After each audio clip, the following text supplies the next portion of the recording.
Hola amigos, les habla Ariel Ben Abraham. Esta semana tenemos la Parashá Terumá.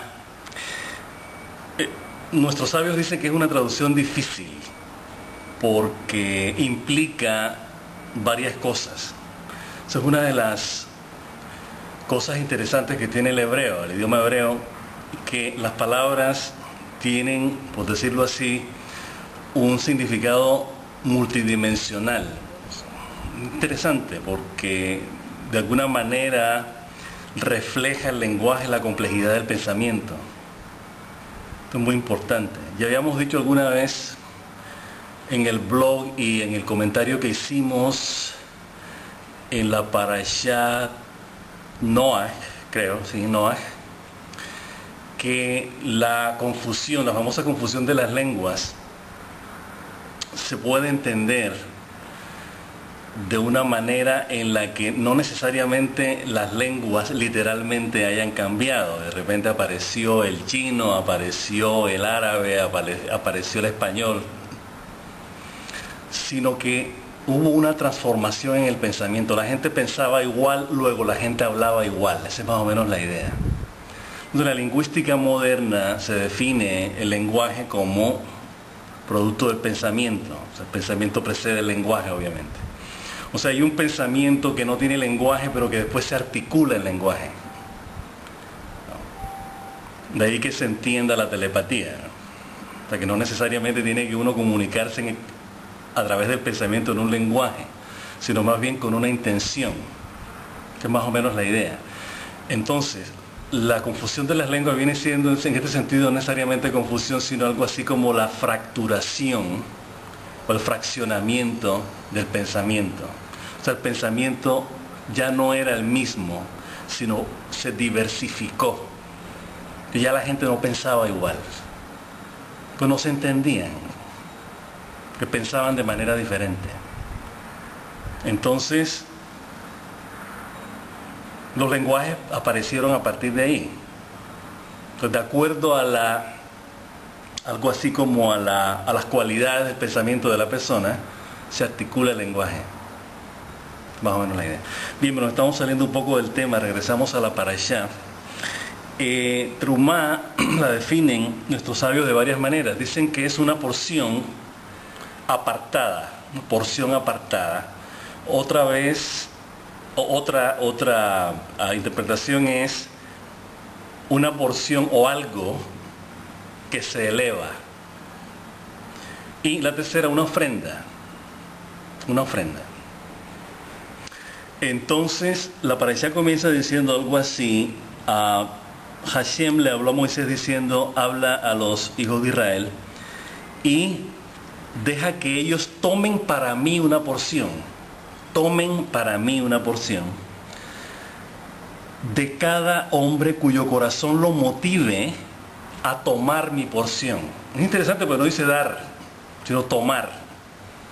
Es interesante porque si alguien le está pidiendo algo a otra persona, le está diciendo dame, no le está diciendo toma. Pero en este caso, como ya hemos dicho, hay una razón por la cual cada palabra de la Torá está articulada de la manera como está articulada. Nosotros estamos tomando algo que realmente pertenece al Creador. O sea, realmente no viene de nosotros, porque si viniera de nosotros, nosotros lo diéramos. Realmente estamos tomándolo de Él para dárselo a Él. Esa es la idea.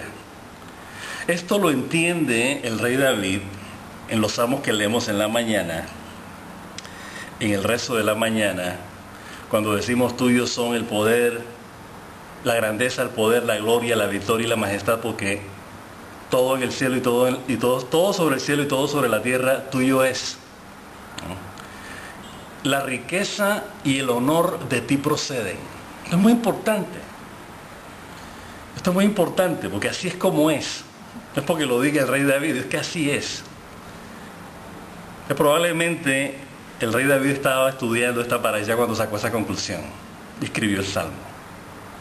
Es muy importante y lo leemos en la mañana precisamente para reconocer que nosotros pertenecemos al Creador, venimos del Creador y todo procede de Él.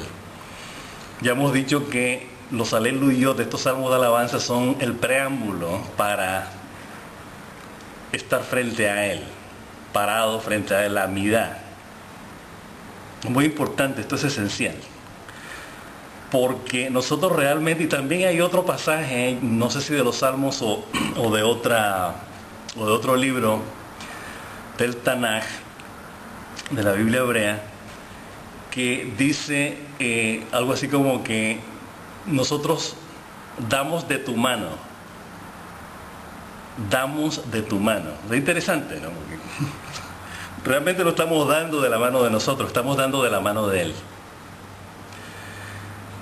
Eso nos hace recordar un pasaje del Talmud que vamos a citar inmediatamente, que explica un poco esa cuestión de las posesiones, o de lo que es poseer o tener.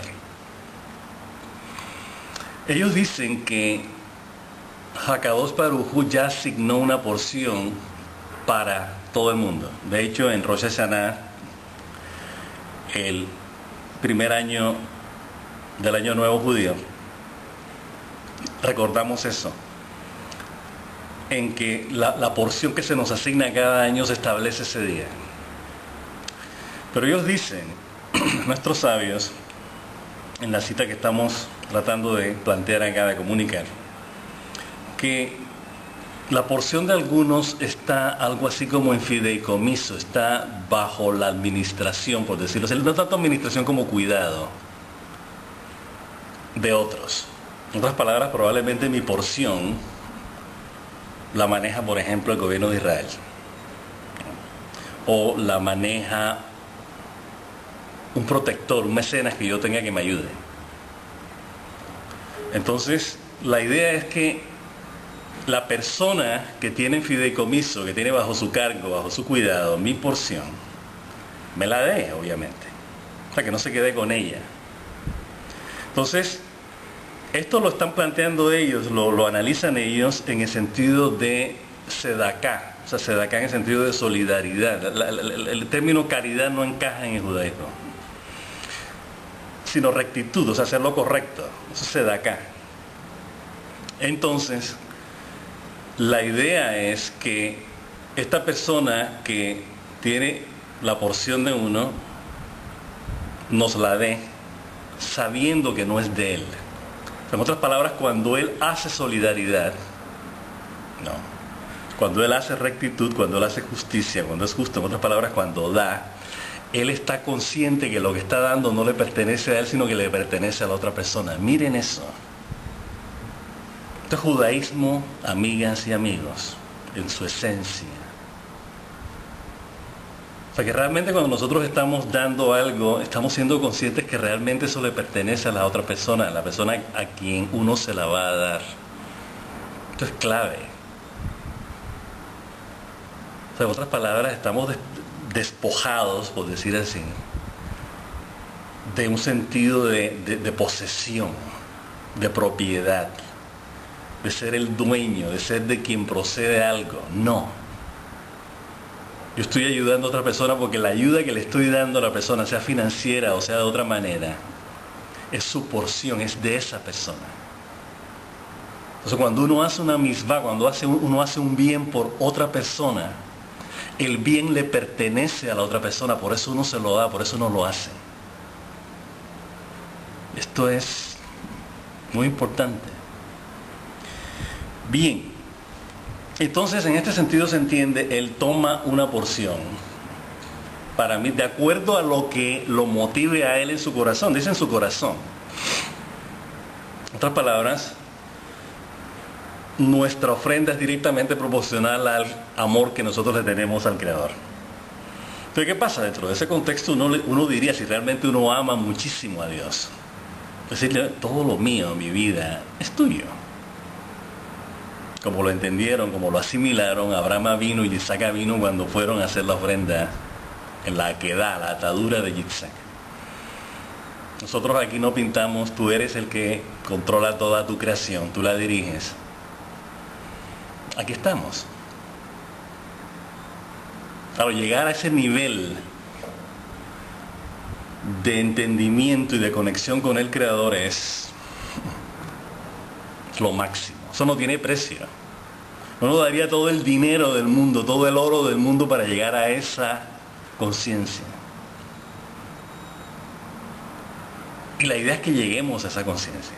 Ese es el legado de nuestros patriarcas. Que tenemos que emularlos, tenemos que imitarlos, tenemos que ser como ellos. Bien, entonces, ¿qué más queríamos decir de Truman? Entonces, estamos hablando de una porción que uno asigna al Creador. Nuestros sabios místicos dicen que lo que uno, esa terumá, trumá, lo que uno asigna, lo que uno pone aparte para darle al Creador, a partir de nuestro amor por Él, es lo que nos mantiene en conexión con Él. Esto es muy interesante, esto es muy importante. Muy importante. En otras palabras, nuestra conexión con el Creador existe o se manifiesta o es tangible o se hace real, se hace evidente en la medida en que uno dé parte de uno a Él. Hace sentido perfectamente. Hace perfecto sentido. Necesitamos un enlace, necesitamos una conexión. ¿Cuál es esa conexión? Tenemos que dar algo de nosotros al Creador para mantener la conexión. Ahora, la pregunta acá clave es, ¿necesitas a Kadosh Baruj Hu que nosotros le demos algo? No, precisamente le está diciendo, toma para mí. El lenguaje interesante, toma para mí. Entonces piensen en eso. Entonces esta conexión es lo que ya hemos repetido muchísimas veces a lo largo de estos 3 años que vamos a cumplir en el blog escribiendo semanalmente sobre la Parashá. Nuestra conciencia, nuestro conocimiento de Él, nuestra conexión permanente con el Creador. ¿Qué es eso? Ese es el santuario, ese es el templo de Jerusalén. Entonces por eso tenemos que dar esa porción, tenemos que tomar esa porción para el Creador. O sea, eso es para la construcción de una conexión. De eso se trata el templo de Jerusalén, de eso se trata el Mishkan, el tabernáculo. Y de eso se trata esta parte que nosotros elevamos al Creador. Pero la idea detrás es no necesariamente, como ya dijimos anteriormente, dar una parte, realmente es darnos todo. Como hizo Yitzhak, como hicieron Yitzhak y Abraham. Dice Ramón y Abraham, que sí, el Midrash nos cuenta, no está en la Torah. Esto es que ya lo hemos dicho, lo vamos a repetir para aquellos que duden de lo que estamos diciendo. El Midrash dice que desde los 3 años de edad, Abraham Avinu tenía conciencia de la unicidad de Dios. En el sentido de que todo es de Él, todo procede de Él y todo está contenido en Él. Todo es parte de Él. Entonces, ¿qué pasa? Él estaba en medio de una sociedad idólatra. Su padre era idólatra, su familia eran idólatras. Entonces, el propio padre de Abraham, Terach, lo denunció. Era una especie como de inquisición, como de policía religiosa, policía de creencia. Mi hijo no es idólatra. Lo llevan a un juicio inquisitorial y él básicamente rechaza la idolatría. Él dice, ustedes están soñando, creyendo en los dioses de la naturaleza, creyendo en las estrellas, creyendo en esto y creyendo en esto otro. Tenemos que creer en un solo Dios porque hay un solo Dios detrás de todo esto. Entonces se agotaron todos los argumentos de la fiscalía, lo sentencian a Abraham Avinu a muerte en un horno crematorio. Es interesante la conexión de los hornos crematorios de los campos de concentración en Polonia durante la Segunda Guerra Mundial, la conexión que hay, ¿no? Incinerar judíos en hornos crematorios. Bien, entonces sentencian a Abraham Avinu dice, yo a nombre del Creador hagan lo que quieran, porque después de todo ustedes están en una ilusión. A mí me da igual estar vivo o muerto porque hay un solo creador. Entonces cuando él entra al horno crematorio, Abraham Avinu, las llamas no lo tocan. Entonces toda la gente despavorida cuando ven lo que están viendo, le dicen, más bien vete de aquí, no te queremos aquí alrededor porque tú vas a empezar a decirle a todo el mundo y de este milagro la gente se va a enterar, más bien vete. Entonces nuestro sabio dice que ahí en ese momento es cuando Hakadosh Baruj Hu le dice a Abraham, Lech Lecha, ven a la tierra que yo te voy a mostrar. Deja y ven a la tierra que yo te mostraré. Entonces ya vemos que él realmente en ese episodio de nuestra tradición oral, él ofrenda su vida a Dios, a su propia manera, dentro de sus propias circunstancias. Posteriormente eso ocurre con Yitzhak Avinu. Bien, entonces fíjense que todo está conectado.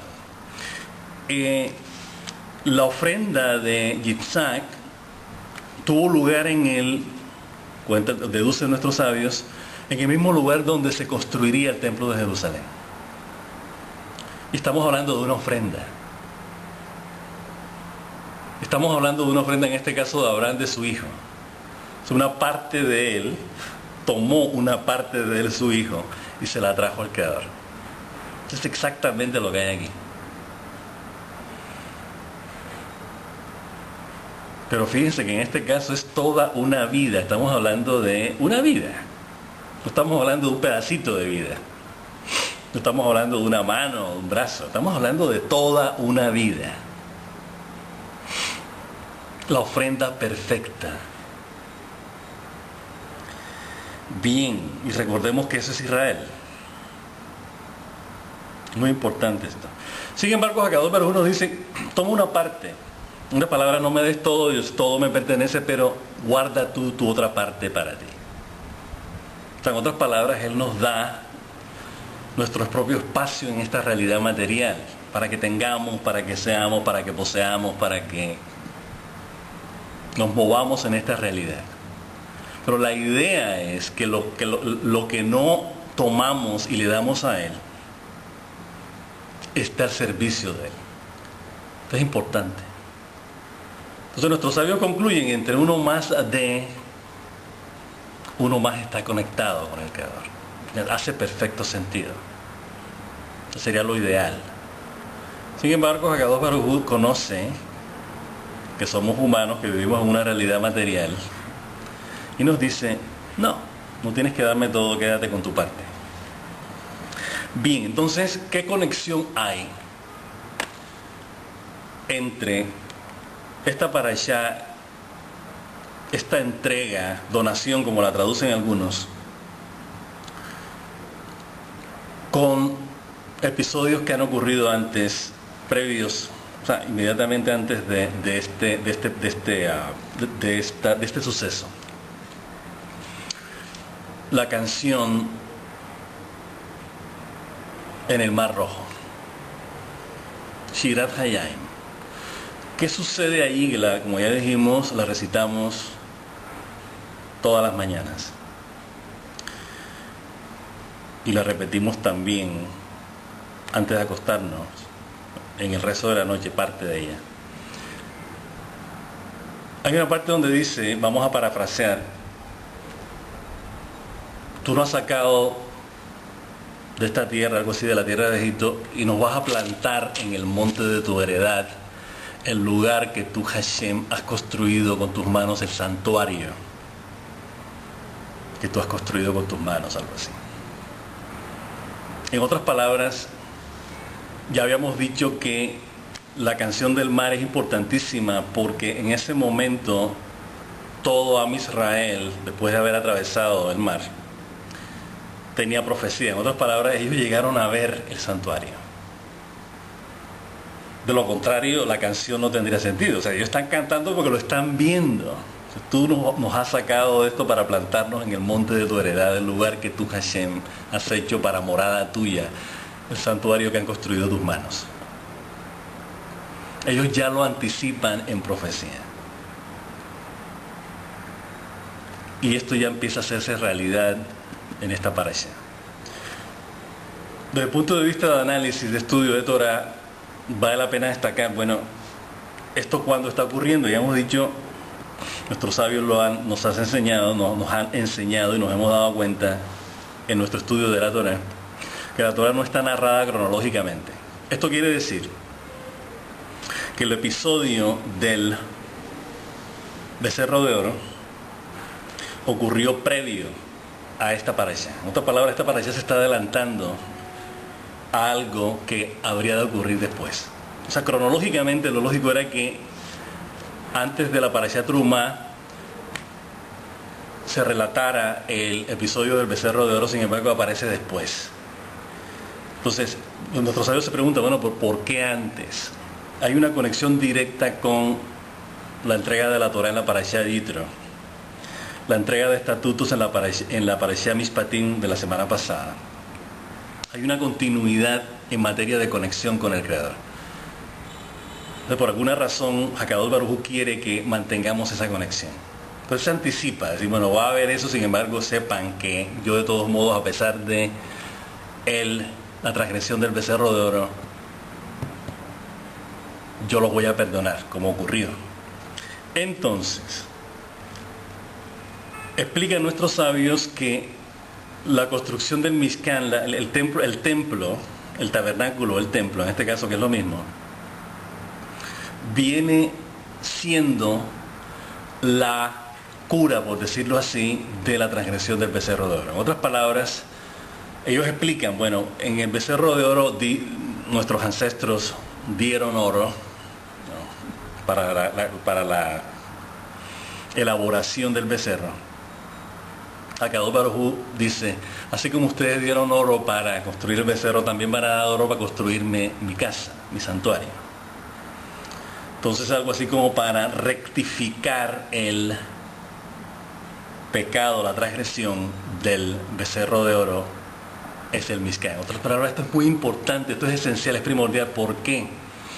Porque a través de nuestra conexión con el Creador, que es el Mishkan, que es el tabernáculo, que es el templo de Jerusalén, es como nosotros rectificamos los errores que hayamos podido cometer. Esto es importante. Entonces, de ahí que sea clave que nosotros tomemos una parte de nosotros y la ofrendemos a Él, la elevemos a Él, para mantener esa claridad, esa transparencia en nuestra relación con Él.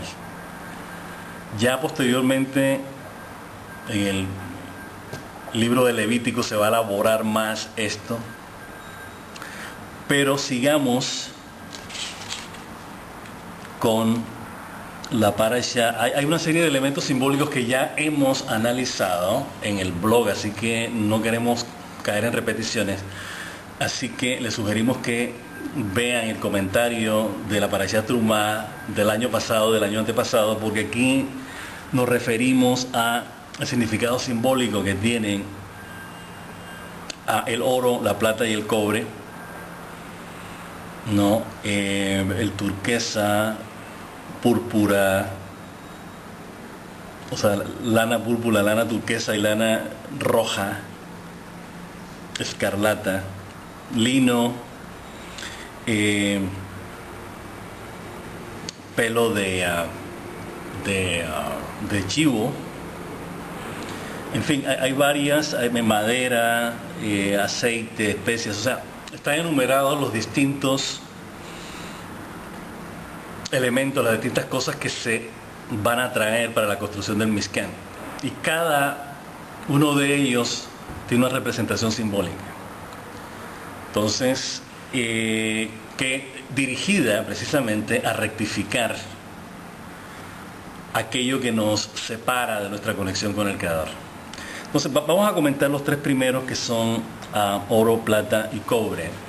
Nuestros sabios místicos dicen que el oro es la parte más refinada de nuestra conciencia. Interesante, porque el oro no se oxida, por eso es valioso. Entonces, es algo que es lo más elevado que podamos tener. De allí que el arca estaba forrada, por decirlo así, de oro. Es la parte más sublime de nuestra conciencia. O sea, lo mejor que tenemos en nuestra conciencia, estar representado por el oro. Eso hay que traerlo. ¿No? La plata la relacionan con nuestra relación con el mundo material. En otras palabras, ellos dicen que todo se maneja con plata. Plata en el sentido de dinero. Entonces, de alguna manera, nuestra conexión con nuestra supervivencia, con nuestra interrelación con el mundo que se basa en plata, tenemos que ofrendarla a Dios. En otras palabras, todo aquello que nosotros hacemos para conseguir plata tiene que estar en función del Creador. Por eso hay que dar plata para la construcción del Mishkan. Y es interesante, cobre, que es el más, por decirlo así, el más humilde de estos metales, también es importante. De hecho, las bases del Mishkan son de cobre y plata. Esto es muy importante. Y también equiparan nuestros sabios estos tres metales a tres tipos de cualidades humanas. Entonces, por ejemplo, el oro representa el sadik, o sea, la persona más justa en su comportamiento, en sus ideas y todo. La plata representa el tipo promedio, el tipo común y corriente, por decirlo así, el tipo que está conectado al aspecto mundano de la vida. O sea, un tipo que relativamente no es tan espiritual como el justo, que representa lo espiritual. Y finalmente está el cobre, que ya vendría siendo ya la gente que realmente no tiene ningún tipo de referencia ética o moral. O sea, no estamos hablando necesariamente de criminales, estamos hablando de gente ignorante, básicamente. Por eso cuando normalmente hay algunas expresiones, dice que mostró el cobre, ¿no? Mostró la parte no refinada de la persona. Lo interesante, porque Hakadosh Baruj Hu quiere que estos tres personajes, estas tres cualidades sean parte esencial de la construcción de nuestra conexión con Él. O sea, aquí no hay discriminación, aquí no es decir, no me traigas esto porque huele mal o porque piensa mal o esto que el otro. No, eso es parte de Klal Israel. Esto es muy importante, esto es esencial. El judaísmo no es una creencia, no lo queremos llamar religión, una concepción de la vida que es incluyente, no es excluyente. Ojo, esto es primordial, esto es fundamental que lo tengamos muy claro. O sea, si por alguna razón ustedes han experimentado discriminación dentro de la comunidad judía, esa vaina es un pecado, básicamente, es una transgresión mayor dentro del judaísmo. Entonces, si hay gente que es así, pues básicamente no creen en la Torá. Obviamente, pues si creyeran en la Torá no actuarían de esa manera. Así que en vez de juzgarlos, simplemente hay que dejarlos. Ellos tarde o temprano se darán cuenta de su actitud. Bien, entonces chequen los comentarios en el blog, porque ahí nos referimos a los demás elementos para la construcción del Mishkan. La culminación de todo esto es lo siguiente en el Pasuk Het, o sea, el versículo 8 del capítulo 25 del Éxodo, cuando dice lo siguiente: ellos harán un santuario para mí, para que yo more en ellos. Normalmente traducen entre ellos, pero la traducción literal del hebreo es en ellos.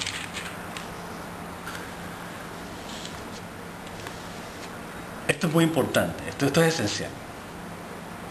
Hakadosh Baruj Hu nos está diciendo: en el momento en que tú construyes esa conexión conmigo, yo voy a estar en ti.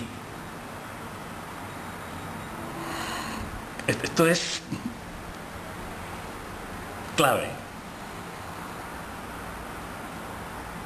Queremos que Hashem esté con nosotros, como el Torá nos relata que estuvo con José en Egipto, y Hashem estaba con De esto estamos hablando exactamente de esto. O sea, José tenía una conexión con Hakadosh Baruj Hu. Hakadosh Baruj Hu estaba con él, estaba en él. Entonces estamos hablando que la Torah nos ha podido decir, como dicen nuestros sabios, Rashi, todos analizan esto. Dicen, le ha podido decir, no, construyeme un santuario y yo moraré en el santuario, ¿no? El santuario es para él, ¿no? Es clave, eso es evidente. La semántica nos indica que vamos a construir una casa a Hakadosh Baruj Hu. La casa es para él, para que él viva ahí. Sin embargo, Hakadosh Baruj Hu no dice eso. Dice textualmente, me vas a construir un santuario para que yo viva en ustedes, en plural además. No está hablando de una persona.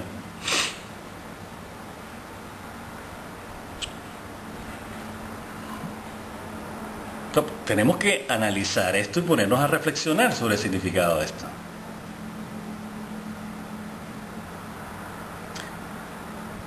Bien. Entonces, posteriormente, la parashá continúa con la elaboración minuciosa de el Mishkan. Vamos a hacer una pequeña pausa en la menorá. No cuenta el Midrash que Moshe Rabbeinu, o sea, Hakadosh Baruj Hu le decía a Moshe Rabbeinu, quiero que me hagas una menorá, un candelabro. Así. Aparentemente Moshe Rabbeinu no agarraba la onda. Dice, bueno, pero ¿cómo vamos a hacer esto, no? Entonces le dice, ¿sabes qué? Trae el oro. Entonces de repente el oro se fundió y apareció la menorá. Contamos esta anécdota como introducción a lo que representa la menorá. Esto es clave. Todo es clave en la Torá, obviamente. Iluminación. De ahí que hay que traer aceite para la iluminación. La iluminación se da en el templo con la menorá. La menorá tiene 7 receptores del aceite que va a arder. ¿Qué representan esos 7 receptores? Varias explicaciones, hay muchas explicaciones, pero vamos a destacar las que consideramos más fundamentales. Tiene que ver con los 7 días de la creación. Los 7 días de la creación y los 7 días de la semana. En otras palabras, cada día forma parte de una unidad que se completa en 7. Por eso la Torah estaba hecha compacta, o sea, no eran varios pedazos de oro conectados, no, era una pieza completa. Entonces la idea de que fuese una pieza completa es que es parte de una unidad. Entonces a veces es difícil de entender porque uno dice, bueno, pero una unidad que está fraccionada en 7, sí suena a fraccionamiento realmente o a división. Probablemente lo entendamos un poco como separación o división. Pero la idea es que cada día de alguna manera es distinto al otro. Pero cada día que vivimos es parte de una unidad que se llama vida. Entonces, en ese sentido, la menorá representa la vida, y la vida tiene que ser luz. En alguna parte, creo que del libro Crónicas, sí creo que es Crónicas, estuvimos leyendo la noche, pero el pasuk exacto no lo tenemos, dice algo así como que Crónicas o Eclesiastés, bueno, no importa. Dice algo así como que Hakadosh Baruj Hu dice que la lámpara de Hashem es el alma. O sea, el alma es la luz con la que Hashem prácticamente nos ilumina. Entonces, cuando estamos hablando de que la lámpara, estamos hablando de la menorá, básicamente, es lo que representa el alma. Esta alma tiene que estar encendida todo el tiempo para que nosotros podamos abordar la vida desde ese punto de vista. En otras palabras, la menorá es una representación de la unidad de la unidad que es la vida, y la vida se vive en un periodo de 7 días que culmina en el 7º día con el Shabbat. Es una de las interpretaciones que dan nuestros sabios. Otras, más místicas, dicen que tienen que ver con las 7 emociones, Sefirot, que forman parte de nuestra propia conciencia, o sea, Hesed, Yehura, Tiferet, en fin, ya sabemos, ¿no? O sea, los que están metidos en Kabbalah saben, no vamos ahora a enumerarlas todas. En fin, la idea es que también forman parte de una unidad. Nuestros sabios dicen que el receptor de aceite, la lámpara, por decirlo así, que está en medio, es el Shabbat. Entonces dicen que las 3 que están alrededor están mirando, por decirlo así, a la de en medio. Ahora dice, bueno, pero se supone que tiene que haber una secuencia, ¿no? Entonces sería que el Shabbat sería la última, ¿no?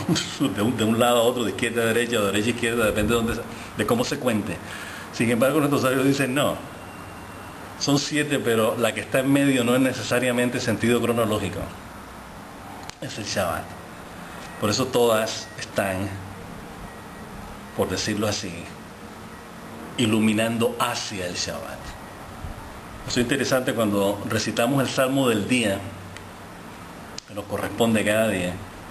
Decimos, hoy es el primer día de la semana del Shabbat.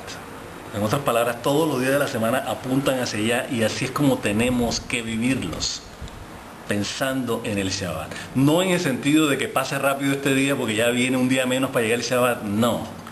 La idea es que vivamos un día como si fuera un Shabbat, en el sentido de pureza, en el sentido de equidad, en el sentido de justicia, en el sentido de entrega, en el sentido de solidaridad, en el sentido de unidad. Tratar de unir esos 6 días en torno a una idea que es el Shabbat. ¿Ok? Por eso queríamos hacer la pausa en la menora. Bien, prosigue la descripción detallada de la construcción del tabernáculo,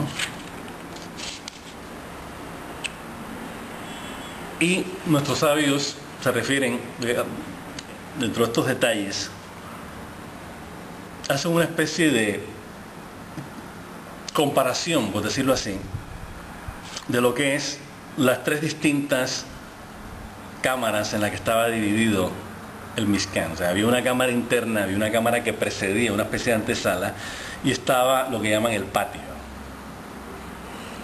Entonces, de alguna manera, ellos, por decirlo así, comparan cada nivel con Israel. Entonces, por ejemplo, en el patio estaba todo Israel, en la antesala estaban los levín, los levitas, y en la cámara interna donde estaba el arca de la alianza estaba el sacerdote o los sacerdotes. Entonces nos dicen que todo forma parte de una unidad. En otras palabras, para que tengamos un Mishkan necesitamos tener Israel, Leví y Kohanim. O sea, en otras palabras, tenemos que tener todos los niveles de conciencia en función del Mishkan, porque sin esos 3 niveles no hay Mishkan. O sea, ¿de qué sirve que se construya un Mishkan solamente con sacerdotes, o solamente con levitas o sacerdotes y levitas, si no hay Israel? Hasbe Shalom. Pues en ese sentido no podemos empezar a dividir o a separar estas 3, por decirlo así, categorías o dimensiones, llamémoslas, porque no estamos hablando necesariamente de poner de que uno es mejor que otro ni nada. No se trata de eso. Si fuera así, no habría estas, por decirlo así, estas descripciones que nos cuenta la Torah sobre el Mishkan, del oro, la plata y el cobre. Pero todas forman parte de uno. Tenemos que entender esto de una manera profunda, porque no podemos verlo de la manera como estamos, las naciones nos han adaptado la conciencia para entender las cosas, de que hay mayor o menor, de que hay inferior y superior. Eso no encaja acá. Claro que hay una diferencia. Uno ve el oro y ve el cobre, es obvio que hay una diferencia. Uno que es mejor que el otro, y uno que se oxida y el otro que no se oxida. O sea, hay una diferencia. Pero la idea es que esa diferencia está integrada en una unidad. Esto es clave, es como tener libre albedrío. O sea, hay cosas negativas precisamente como referencias para ejercer el libre albedrío. Entonces, si no hay malo, ¿cómo vamos a saber qué es bueno si no hay malo? Exactamente igual. Entonces, la idea es integrar si hay algo potencialmente malo que podamos hacer, rectificarlo hacia lo positivo. Ese es el sentido que tiene el cobre, la plata, y el sentido que puede tener el patio, la antesala y la cámara del Mishkan. Tenemos que integrar todo. Aquí no es cuestión de eliminar esto, eliminar esto, es rectificar, dar dirección a todos los niveles de conciencia. De eso se trata. De eso se trata la vida en general. De eso se trata el mundo. ¿Ok? Entonces, y de eso se trata el judaísmo. Dicho sea de paso. Bien, esperamos que hayamos de alguna manera contribuido a mayor entendimiento, mayor elevación de nuestro conocimiento, de nuestra conexión con el Creador en este comentario de hoy. Les deseamos que pasen un resto de semana muy feliz y Shabbat Shalom.